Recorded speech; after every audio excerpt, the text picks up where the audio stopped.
Evangelho de Lucas, no capítulo 4, versículo 14. Diz assim, Evangelho de Lucas, capítulo 4, versículo 14.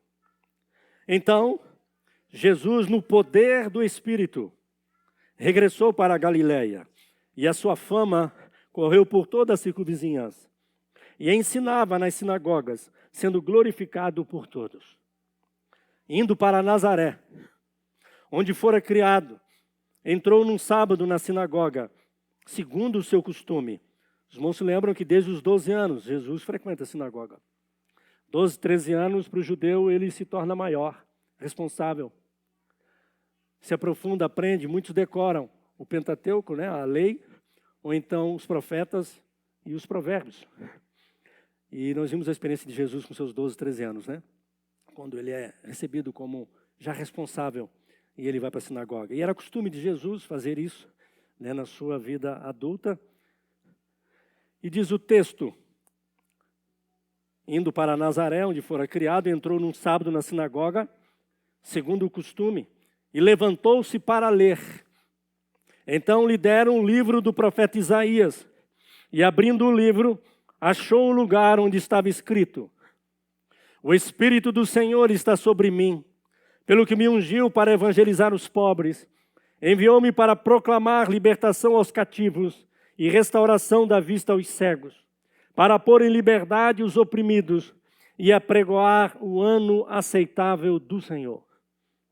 Tendo fechado o livro, devolveu ao assistente e sentou-se, e todos na sinagoga tinham os olhos fitos nele. Era costume, irmãos, para os judeus na época, aquele homem, aquele que estava designado para aquela reunião, para aquele dia, que ia ler a palavra, uma porção dela, os profetas da lei ou provérbios, ia talvez dar uma palavra, era costume ler em pé, e ao sentar, ele iria dizer alguma coisa. Ele ia ministrar alguma coisa às pessoas que estavam ali. Por isso que o texto diz que Jesus leu o profeta Isaías, e ele senta, e quando ele senta, todo mundo fica olhando para ele. O que ele vai dizer? O que o filho do Zé vai falar? Olha o texto. Tendo fechado o livro, devolveu ao assistente e sentou-se, e todos na sinagoga tinham os olhos fitos nele. Então passou Jesus a dizer-lhes: Hoje se cumpriu a escritura que acabeis de ouvir. Eu fico pensando, irmãos, a sensação no meio do povo, porque aqueles sentiram o que eu estou sentindo aqui e gostaria que você também sentisse. O texto diz assim que passou Jesus a dizer-lhes: Hoje se cumpriu a escritura que acabais de ouvir. Todos lhe davam testemunho e se maravilhavam das palavras de graça que saíam dos lábios e perguntavam: Não é ele o filho do Zé? Não é este o filho de José? Disse Jesus. Sem dúvida citar-me-eis este provérbio: médico, cura-te a ti mesmo. Tudo o que ouvimos ter se dado em Cafarnaum, faz-o também aqui na sua terra. E prosseguiu: de fato vos afirmo que nenhum profeta é bem recebido na sua própria terra. Na verdade vos digo que muitas viúvas havia em Israel no tempo de Elias, e quando o céu se fechou por 3 anos e 6 meses, reinando grande fome em toda a terra, e a nenhuma delas foi Elias enviado, senão a uma viúva de Sarepta de Sidom.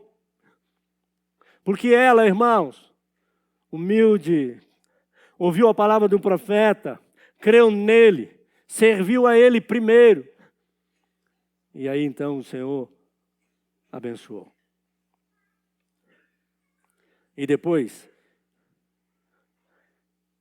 havia também muitos leprosos em Israel nos dias do profeta Eliseu. E nenhum deles foi purificado, senão Naamã, o Ciro. Nenhum desses aqui é povo de Israel. Nenhum desse aqui era do povo de Deus. Nem ela e nem ele, Naamã. Todos na sinagoga, ouvindo estas coisas, se encheram de ira. E por que Naamã, irmãos? Embora Naamã relutou um pouco, mas ele foi humilde. O Senhor quebrou o coração dele. E ele obedeceu, recebeu a bênção. Ficaram irados. E levantando-se, expulsaram da cidade e o levaram até o cimo do monte, sobre o qual estava edificada, para de lá o precipitarem abaixo. Jesus, porém, passando por entre eles, retirou-se. Não é a hora ainda. Não é a hora ainda de ser preso, né? E morto.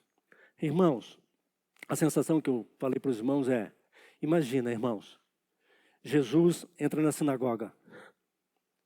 E quando ele agora está na sinagoga, ele era o homem que ia falar. Jesus era conhecido, irmãos. Lembra o texto? Quando ele estava na Galiléia, ele pregou, fez sinais, maravilha. Ele começou a ficar famoso.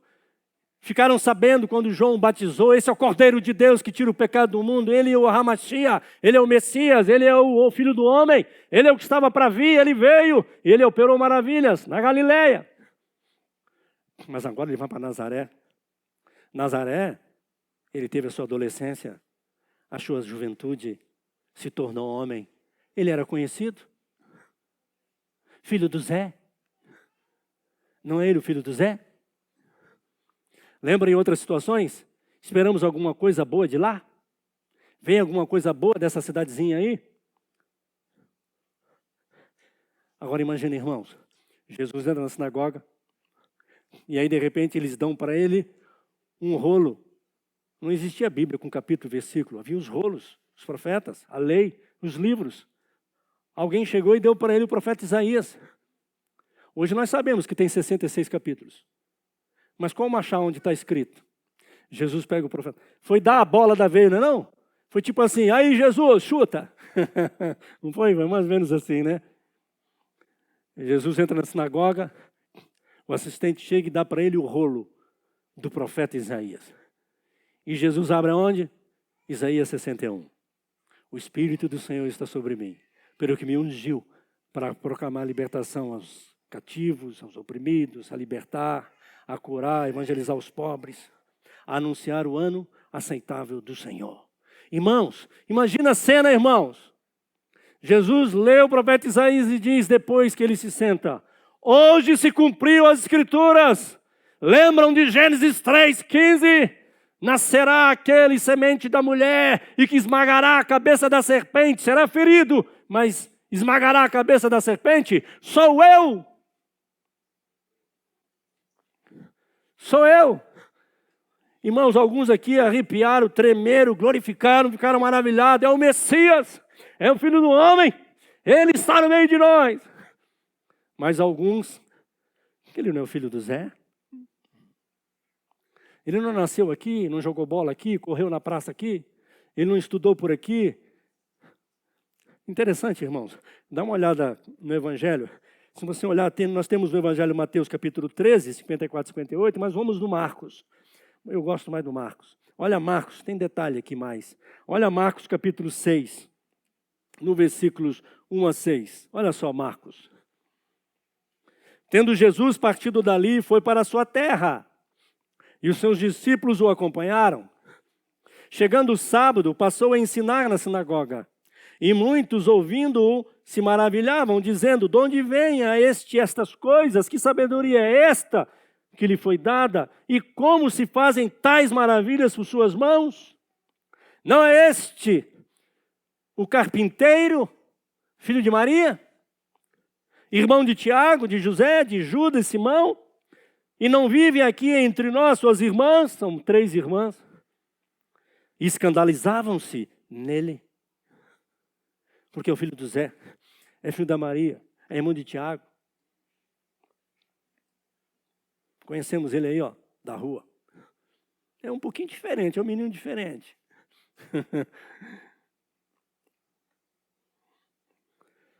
Jesus, porém, lhes disse, não há profeta sem honra, senão na sua terra, entre os seus parentes e na sua casa.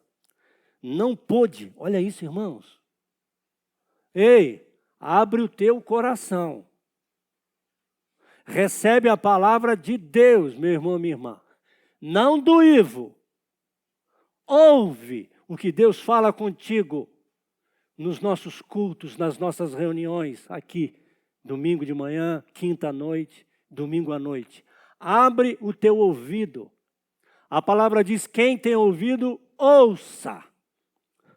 Deus tem falado neste lugar. Quem tem ouvido, tem ouvido. Muitos não têm ouvido. E não têm nem entendido. Talvez seja por causa disso aqui.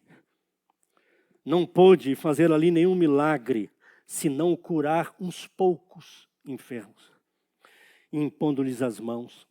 Admirou-se da incredulidade deles. Contudo, percorria as aldeias circunvizinhas a ensinar. Irmãos, como a gente corre o risco de perder a bênção. Lembrei de uma coisa que hoje está na moda, né? Já viram o que acontece hoje em dia? Você marca uma reunião de oração, um culto que a gente chama de simples, vem pouca gente, não vem? Mas as pessoas gostam de multidão e vão atrás de quê? Da fama. Não é isso? Grande pregador. Um grande grupo de louvor. E as pessoas vão atrás de nomes, de gente, que muitas vezes até falam da parte de Deus. Mas cuidado, meu irmão, minha irmã, para não desprezar os anônimos. Não desprezar alguém que você conhece e que parece ser simples. Há uma história, não sei se é verdade, mas contam, e eu acredito que seja, né, irmão? Isso não estaria sendo contada. Que houve uma certa reunião, um grande número de pessoas, e foi dada a oportunidade para um homem muito estudioso, capaz, inteligente, estudioso, homem de Deus, para falar sobre o Salmo 23.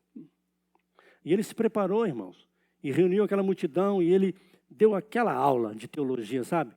Falando sobre o Salmo 23, sobre Davi, sobre como que escreveu e tal, e ele falou, deu uma aula. E quando ele terminou de falar o Salmo 23, todo mundo aplaudiu, foi uma benção. Mas também deram oportunidade por um homem simples, falava até errado, humilde, e ele também leu o Salmo 23. E quando ele leu o Salmo 23, foi um silêncio, não bateram palma, não ovacionaram, não fizeram nada, mas estavam todos chorando e quebrantados, e alguns até se prostraram. Aí o homem, que deu aquela aula de teologia do Salmo 23, chegou para ele e perguntou, eu não entendi. Aí o senhor falou, não, você deu uma boa. Mas eu não entendi o que aconteceu. Ele assim, é simples. Você falou de quem escreveu o Salmo, você falou muito bem, você deu uma aula de teologia. Falou muito bem sobre o Salmo. Mas eu conheço quem inspirou a Davi escrever o Salmo. Vai trocar? Faz diferença, irmãos. Intimidade e comunhão com o Senhor.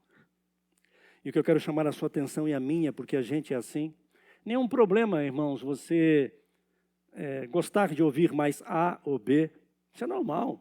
Né? De repente você gosta de ouvir um palestrante X, palestrante Y. Você gosta de um grupo X, um grupo Y, de louvor, de música, de pregador. Não há nenhum problema nisso. O problema é quando você desonra. Você despreza. Você não honra. Você deixa de receber aquilo que Deus tem preparado para você. Nós aprendemos isso nas Escrituras, sobre honrar pai, honrar mãe, honrar, respeitar as autoridades, a liderança. Não é isso? Você precisava lembrar disso e atentar nessas coisas. Muitos têm deixado de receber porque desfazem, porque é o filho do Zé, porque é alguém que vive aqui no nosso meio. Vamos ouvir o fulano lá o fulano, famosão. Vamos ouvir lá o grupão, vamos lá. Às vezes o que Deus tem para você é aqui, é no simples. É naquele senhor, naquela senhora que tem uma palavra para você. É aquele humilde que às vezes não sabe nem falar. Mas Deus tem uma palavra para você através dele ou através dela. Assim como através de uma criança. Eu quero ter recebido da Ana o que a Ana ministrou aqui. Eu não sei o que ela falou. Eu não sei o que Deus usou para a Ana, filha do Tiago, falar aqui. Mas eu quero ter recebido. Por isso, eu fiz questão de fazer menção e falar da Ana. O Senhor usa, irmãos, muitas vezes, uma criança, coisa simples. E Jesus aqui ficou admirado, irmãos. Porque ele não pôde operar milagres. Não pôde. Ele queria. E curaria, e libertaria, e transformaria, e restauraria todos quantos chegassem a ele. A Bíblia diz que todos que se achegaram a ele e que o receberam foram tocados, foram curados, foram abençoados. Até aqueles que de alguma forma imploraram ou clamaram e mandaram um recado de longe. Jesus ministrou. Houve alguém até que disse assim: Senhor, não precisa nem entrar na minha casa que eu não sou digno. Manda uma palavra. Ô meu irmão, minha irmã, basta uma palavra. Basta o Senhor dar uma palavra para que você seja liberto desse vício, dessa droga. Para que Deus mude, quebrante seu coração. Restaure a sua vida, a sua casa, a sua família, o seu casamento. Basta uma palavra. Só Ele querer. Eu queria chamar a sua e a minha atenção, meu irmão, minha irmã, para a gente tomar cuidado para não fazer como muitos aqui. Deixaram de receber. Jesus foi ministrar em outros lugares. E operou muitos sinais e maravilhas. E curou, e libertou, e transformou. Interessante a ênfase de Jesus aqui, quando ele fala que alguns até que ele curou, teve que impor a mão. Porque alguns não precisou. Foi apenas falar. E o irmão creu e recebeu. Quem sabe se Deus falar ao seu coração hoje e falar assim: meu irmão, minha irmã, minha filha, meu filho, descansa em mim. Eu estou fazendo. Eu estou trabalhando. Eu estou cuidando disso. Quem sabe o Senhor está falando contigo agora aqui. Eu estou cuidando disso. E aí você sai daqui jubilando. Né? Rejubilando, agradecido, alegre, feliz. Crendo. Como a Ana, que recebeu uma palavra e saiu como que já tendo recebido. Lembram disso? A Bíblia diz que até o rosto dela mudou quando ela viu Samuel falar para ela: vai e vai ser feito assim conforme você tem pedido e está no teu coração. A Bíblia diz que 9 meses depois ela ganhou o bebê. Não é? E nasceu Samuel. Lembram disso? Eu não sei o que você às vezes tem buscado. Não fique esperando às vezes em grandes lugares, em grandes personagens. Espere no Senhor.